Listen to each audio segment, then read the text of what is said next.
what's going on.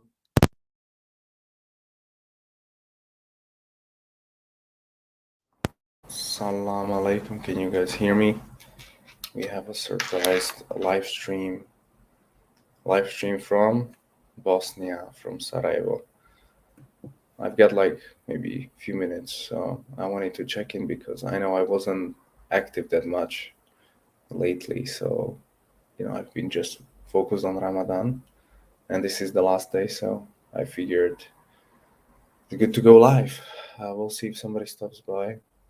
If not, then let's catch up some other time. But how are you doing? Let me know. I can see some comments. Assalamu alaikum. Walaikum salam. Can you hear me well?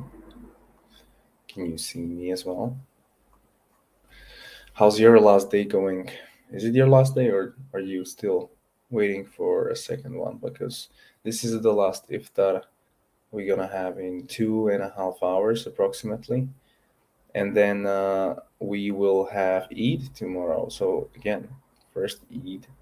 I've never experienced Eid in a Muslim country, so it's going to be exciting. There's a prayer at 6 a.m. and I'm just kind of, I don't know, I'm kind of emotional to. It's the last day of Ramadan.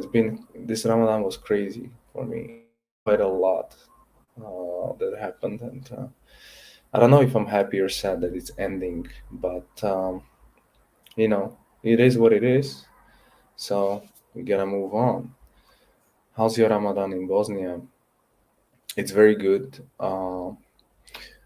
You know, I was very tired when we arrived here because I was sick and I couldn't sleep quite good. But now it's fine. It's been like 4 or 5 days I've been here, and yeah, it's a completely different vibe.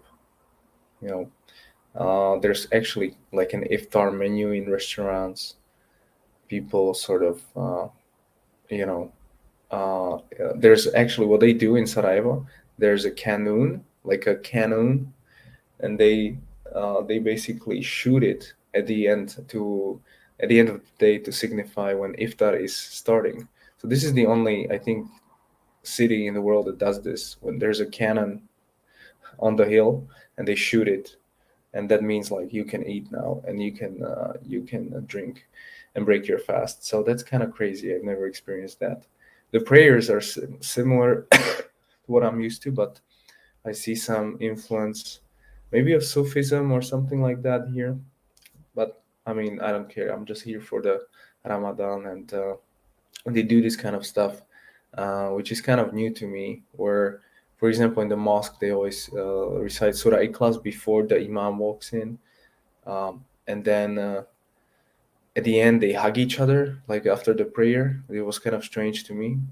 After like normal salat, and there's also different duas they do, um, and they also use their own language, which is cool because I can understand it. So I've heard Juma, and it was really interesting.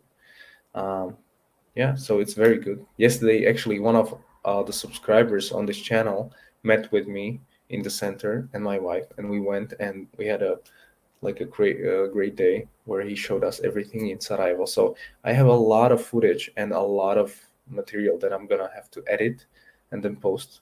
So that's gonna be interesting. And yeah, like the biggest thing I've seen so far is like the Museum of Genocide. That was pretty crazy to see. We've been there for like 1 or 2 hours, and it's about the Serbian war against the Bosnian in the 90s. And yeah, the crimes they did here, it's horrific. It's not even, I can't even tell them, to be honest. It's beyond disgusting. And so if you ever come to Sarajevo, I suggest you go to the Museum of Genocide because it's really gonna hit you. And yeah, I'm just baffled like human beings can do something like that to each other. So that's pretty crazy. Other than that, yeah, like right now in the afternoon, there's this biggest mosque here, and they were just reciting the Quran for like before between Dur and Asr, reciting for like hours, and people just sit around and just take it uh, in the square. So I was just there, kind of chilling. So that's pretty. I never experienced this, um, and especially being Bosniaks. They're very close to Slovaks by language and ethnicity. We're kind of a similar tribe, so it's very interesting for me. Um, yeah. So let me check some comments. Got about 4 hours to go. Yeah, we've got like two and a half. So I can't imagine this is my last Ramadan. I mean, I've skipped a few days because I was completely wiped out, sick, COVID, completely sick. So I had to skip, but I was actually dying almost. But I'm gonna redo those days afterwards. But yeah, I can imagine. Like, yeah, I can imagine not doing suhara, not waking up, going for fajr in the mosque. Yeah, it's gonna be strange adjustment. Eid is now in Indonesia. That's amazing.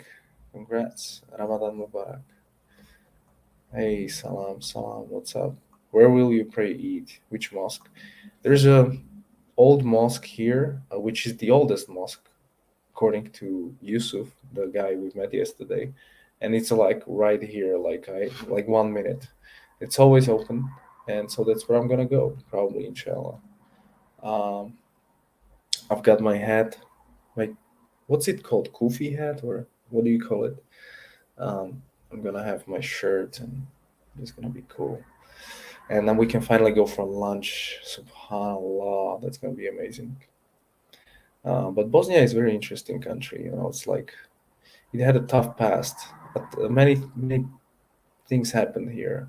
Many unfortunate things happened here. Like I think Slovaks had it difficult. No, Bosniaks had it much more difficult. Or people in this area of the world. There's a big conflict and turmoil everywhere. So not now, maybe, but there's some. You can see it. You can see some buildings abandoned. You can see some bullet holes here and there. Uh, People are just on another dimension here. Uh, but that's not my concern. I'm just soaking it in because Bosniaks are much closer to me than Turkish people, and seeing them how they do Islam here, it really gives me inspiration for when I return to Slovakia. Inshallah, maybe try to do something like that as well. How much do you understand? Like 60%, 50, 60%. I get. I actually watched like a Bosnian TV show. It's pretty crazy. Just had iftar in Qatar, a great country, gotta visit. Yeah, would love to go there. But for now, I'm just gonna we're gonna travel to Mostar and other places soon, and still we have I think 2 weeks here, so we gonna be quite busy, quite busy. Yes, she's in Bosnia with me. She's right here. Forget. I'll visit once you book my tickets. How much of the Bosnian do you understand during khutbah? Answer that. Walaikum salam. I did not know Slovaks and Bosnians are similar in language. That's interesting.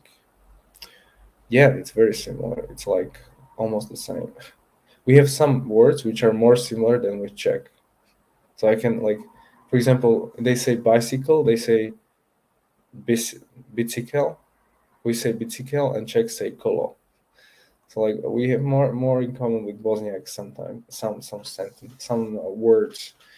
Um, yeah, it's very similar. What is Eid in your country? I don't know. I'm in Bosnia, so Eid is at not 6:17 a.m. or something like that. Assalamu alaikum ya alaikum salam, Bosnia and Herzegovina. Okay. Salam. Wa alaikum salam. Bad haircut or bay haircut? I don't know. Let me know. Baby haircut. Okay. What do you mean, baby? Why do you say that? Do you speak English with Bosnians or do you try to communicate in Slovak? Yeah, I speak Slovak. No, I speak English actually. Sorry. I speak English. I speak English. It's not good. It's not on the level where I can just talk to them. Did you lose what WT this Ramadan? What's that? You're gonna pray at Kareva Jamia, if I'm not mistaken, oldest mosque. Yeah, it was built by Sultan. I'm not sure what's the name. I know Mehmet. I think Mehmet. He built it. Uh, so it's pretty interesting. 500 years it's been here. But it's funny in Sarajevo you can see like the churches, and right now when they were there was like a Asr prayer, I think. You can hear like churches ringing. It's pretty crazy. And then there's these Orthodox and Catholic churches and the mosque. It's all mixing, and I don't see any problem with it. Like most people are cool with it. It's just the governments and stupid ethnic people and like this nostalgic history. Like it's all wrong. It's again the same thing like Russia and Ukraine. Looking back and what happened in history, like when you do that, it's always gonna create conflicts. So it's just crazy. It is Eid in UAE now. Nice. Kolo is a word we use as well. This be your first, my second, but I don't even know what was Eid last year. I just kind of showed up, and that's it. There's no celebration because there's no one Muslim in Czech Republic or Slovakia. So this is the first time I'm gonna see it in the center how they do it here. Hey, walaikum salam. It's Yasin from Brussels. I'm also planning to visit Bosnia next month, inshallah. How are you, Yasin? We've been in Brussels. He was our tour guide, let's say, for a day.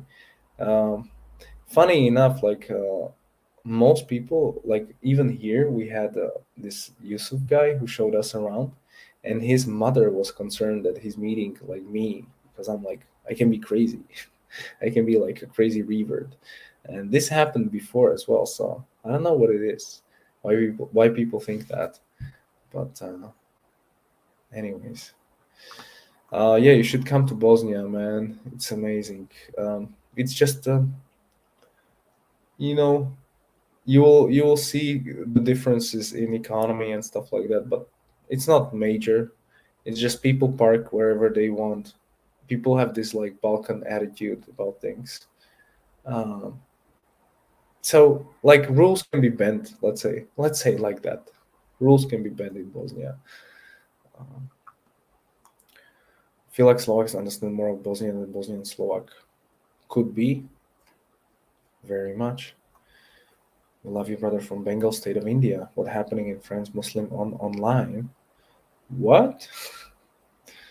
What's happening in France? I know there was an election and the girl lost Le Pen, so it's not good. But I know Muslims voted for Macron because she wanted to completely ban hijabs even on public places. So it's a worst choice over horrible choice, I guess. During the Ottoman period, all of religions lived peacefully. Yeah, yeah. I think like it's just this ethno nationalism that fuels this need for great Serbia or great Bosnia or great Croatia. Nonsense. None of it is great. Are great countries. These are small countries. They will never be empires anymore. And it's not how you build society in today's world. It's like you need to be smart, bring value. Uh, anyways, how religious are Bosniaks? I would say quite religious. I would say 90% of them, mixing Christians and Muslims, believe in some God, and 50%, 50-60 are Muslim. But the ones who practice 5 times a day and all that, according to what our friend said, it's like 15%, 20% maybe only. But then Ramadan increases, I guess. But you can feel it everywhere. Like you look at the street, it's like you see Muslims. It's not strange. Bosnia is cheap for living. It is cheap. Um, Depends who you ask. For example, for me, like it's cheaper. It's cheaper definitely than Slovakia. Um, but it's not that cheap. It's not that cheap, but it is cheaper. Um, you can see the difference. Like I would say, like if you take Eastern European countries like Poland, Slovakia, Czech Republic, compare them to like Western countries like Germany, Belgium, there's not much big of a difference. There's a slight historical, let's say, baggage from communism. You see, like some buildings, but the roads function. There's laws. Everything is kind of set. It's pretty good. There's no war. There's no conflict. There's nothing like that. It's pretty good societies, I would say. People make a lot of money. People have a lot of cars, a lot of useless stuff. So like, people are doing okay, I would say, but still kind of lower than Western, right? But and this includes, I would say, Slovenia, another country. Like everything kind of works. And then if you go down to Balkans and you start looking at like Croatia or like Serbia or Bosnia, it starts to like, you see houses without facades, like you see houses with just bricks. And this doesn't really happen in Czech Republic or Slovakia at all. Only in like very poor neighborhood, like it would have to be like ghetto. But here you see like pretty common that you see a house without no facade, no paint, or like bad roads, whatever like that. So you see the difference there. Yeah, it's not huge, but you see a big drop here, I would say. Um, so that's what it is. Because they are not in the European Union, they didn't get the money yet. There's a huge corruption here, so they've got work to do, as we did as well. I would say it's like Slovaks are like Czechs are like 20, 10, 20 years ahead of Bosniaks, uh, maybe 10 years ahead of Croats in terms of development of the country. Uh, and Bosniaks are probably ahead of Kosovo. Whatever. I don't know how to count this. And like if you take Austria and Germany, they're like 30 years ahead of Czech and Slovak because they didn't have communism. You see, so it's like this. What's your favorite country you've been to so far? I don't know, but I gotta say, like, I I know some people hate it. I really love the US. I don't know, like the country is really beautiful. I had really great memories there. I spent a lot of time there. Um, their politics, okay, I'm not gonna get into that, but it's the only country in the world where it doesn't matter who you are. Like it doesn't matter if you're uh, Bosniak or Slovak or Czech or black. All of that goes away, and you're just like American, and there's no like fighting about countries and all that nonsense. It's just ideas, and I don't know. I kind of like it, but the best country, I don't know. My favorite. It's my country, I guess. My country is my favorite. Slovakia is pretty cool. Uh, Turkey is pretty cool as well. Yeah, countries are cool. Bosnia is cheap for living, kind of.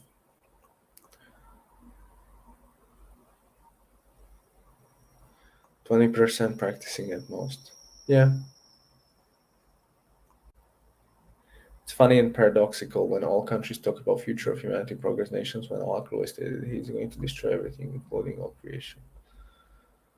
Oh, sure, but that only like if you're Muslim, you know this, but non-Muslims don't care about this, so that's the problem. Is that some kind of Muslim nihilism? Yeah, like you need to progress, right? Like you can't just you need to improve. That's the point. Like make things better, don't make them worse.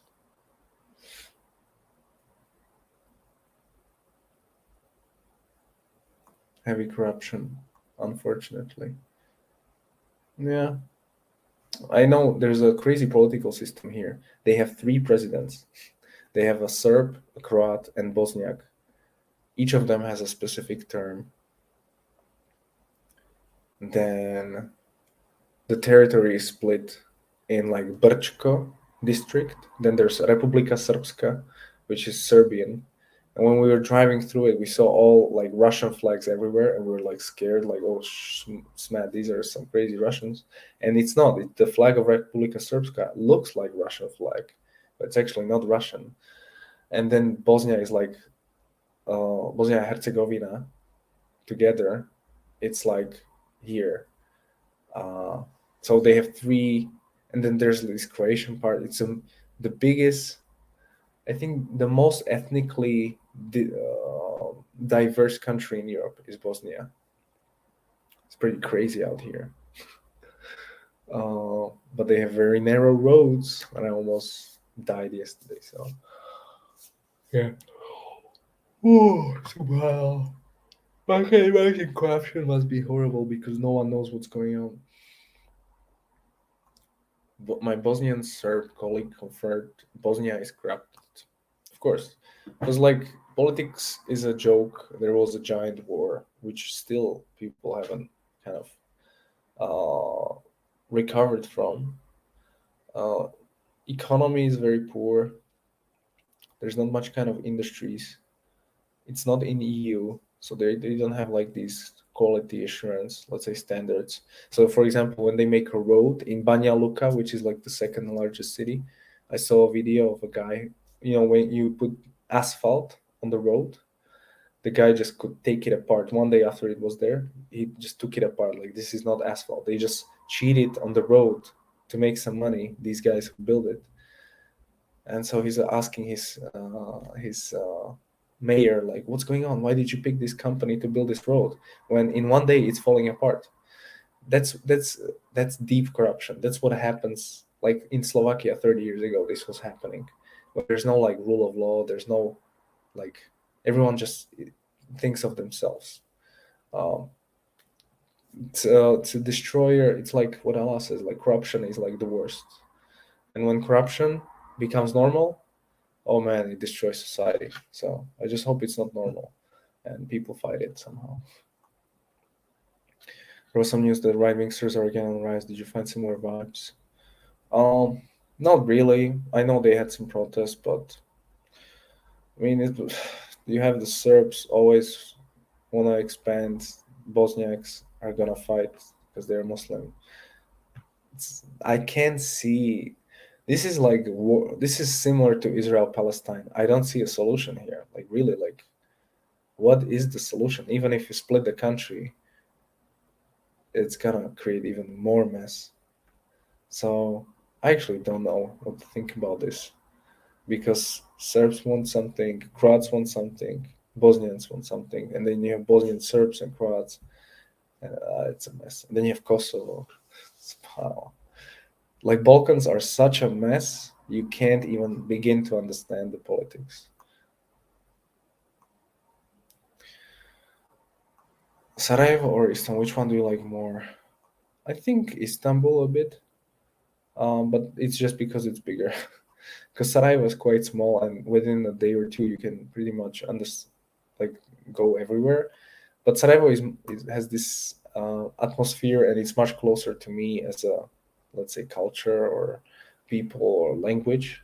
And Istanbul is very foreign, like Turkish. I don't have much in common with Turks, but Istanbul has this epic vibe, and there's more things to do, more food, everything is bigger. So I don't think you can compare them. um, Sarajevo is just different. There's no Google Earth in Sarajevo, which I was very confused about. There's no Google Earth. You can't put a guy on a map and he shows you where the street is. It doesn't work in Sarajevo. I don't know why. So I would say like Istanbul is more developed as well, slightly more developed. Because Turkey is a huge country. They have more money, more economy. Australia is better than America in that regard. Yeah, I've never been there. I would like to go to America.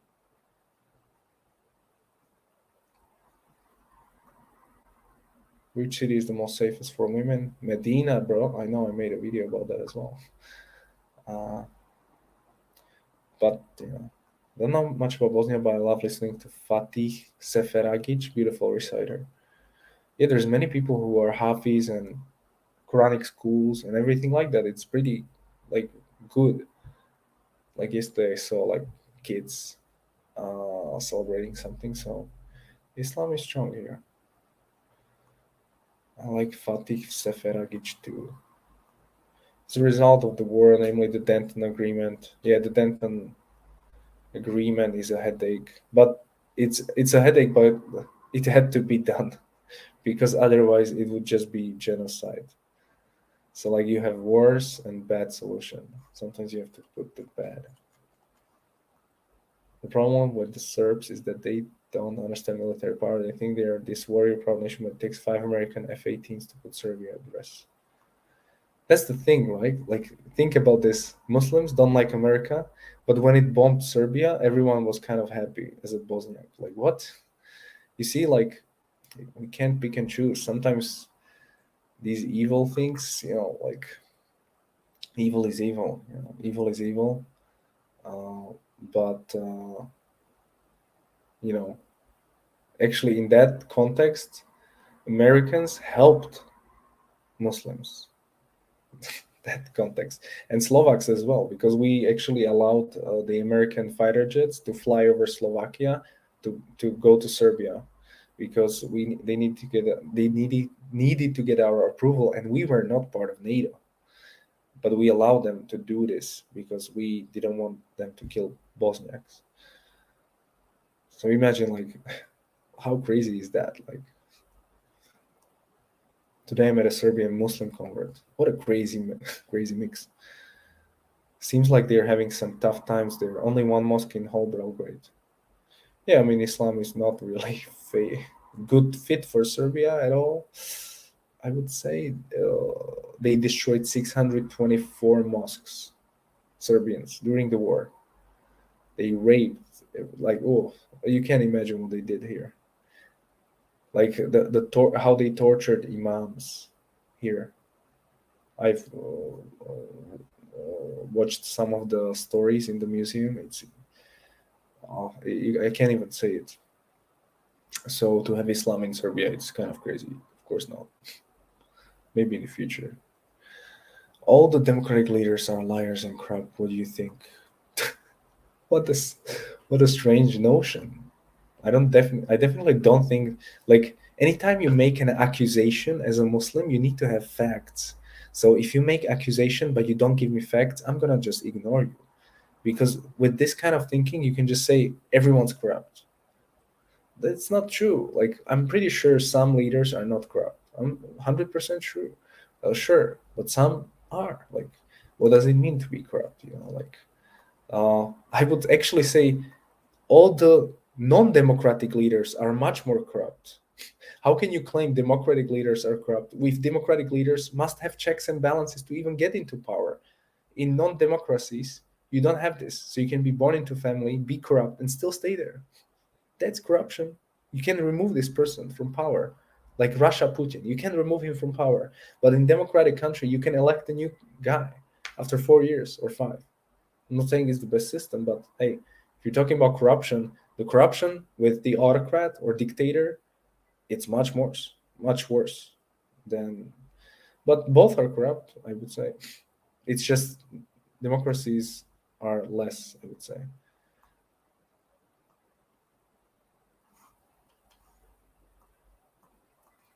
Sheikh Othman Hassan seems like a Russian agent. I know him. He's kind of. I don't listen to sheikhs talk about politics. Just simple as that. I was happy when you clarified Russia is not an ally of Muslims, just like USA. It's not many Muslims are misguided by scholars that tell them Putin is good. That's such a crazy. Like, who had this kind of understanding? That's like a modern understanding of the world, but it's the same like when people thought like communism is also from Islam. Like, no, it's another system. Uh, Russia is not a friend of Muslims, but it's an enemy to the West, and the West is the biggest enemy of Islam, enemy of my enemy. No, dude, you're this kind of thinking. This is exactly what Serbians are thinking. This is exactly the type of thinking that creates war.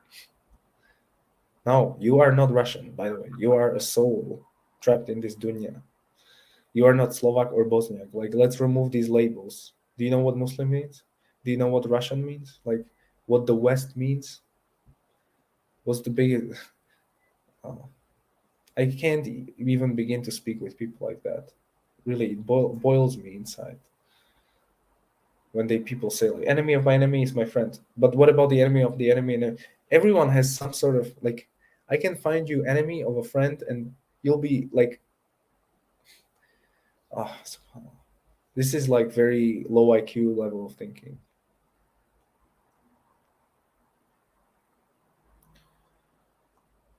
True, Mr. Boot. That's what I represent.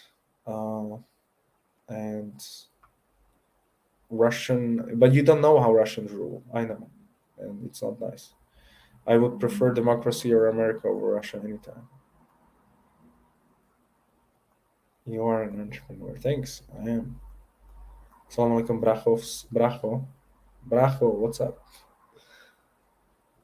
First, we need to unite all Muslim countries. No, that's impossible, I think.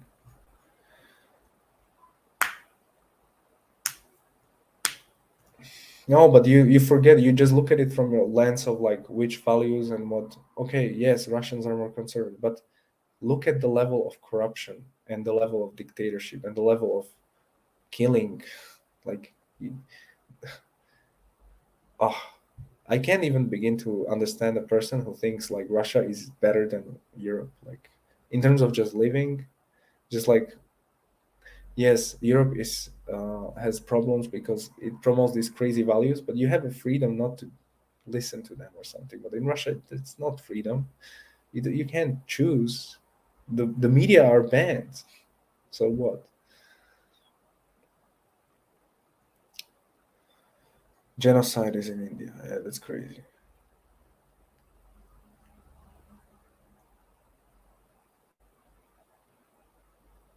Yeah, you see this kind of thinking. This is exactly what I don't like. So guys, if you can stop asking who should kill who, then that would be good. Yeah, but now you say it's not. Again, I double standards from Muslims and non-Muslims. Uh, of course, it wasn't to save Muslims, but they helped. So you should like you can't just say this. Yes, it wasn't, but it was to save Bosniaks. It was to stop genocide. There's no way around this.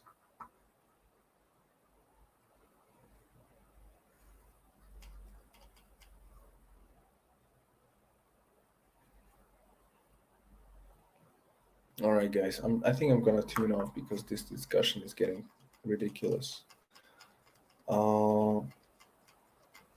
All right. So last day of Ramadan, guys. Have a good day. Stop being Russian or American. Just be Muslim. That's it. Uh, and and yeah, this guy is it's just Elias. Just leave, please. You're pissing me off. And let's meet some other time. All right, guys. All right. See you later. Assalamu alaikum.